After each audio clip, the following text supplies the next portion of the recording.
We opened Braveheart. We did a premiere on Braveheart, a local premiere, with either the Rotary Club or the Lions Club, I'm not too sure at the time.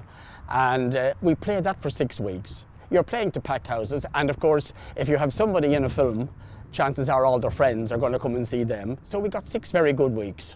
It was brilliant. Braveheart, of course, being filmed on the Curragh, would have done very well because we had all the local people, if you like, who were in the army in it.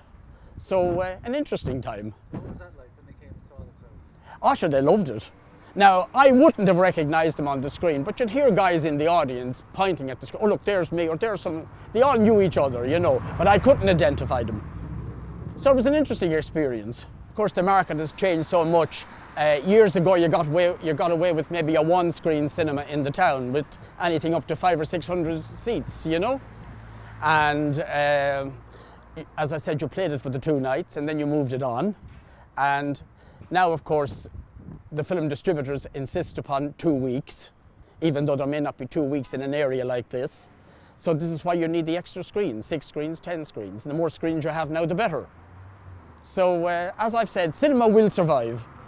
It's been brilliant for the last, well, as long as I can remember, which is the best part of 40 years.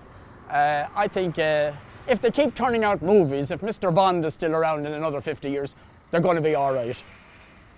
Interesting times ahead, despite all the technology.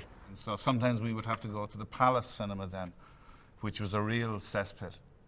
But we reluctantly would go to the Palace. And it wasn't very easy to sneak in there. That was more dangerous.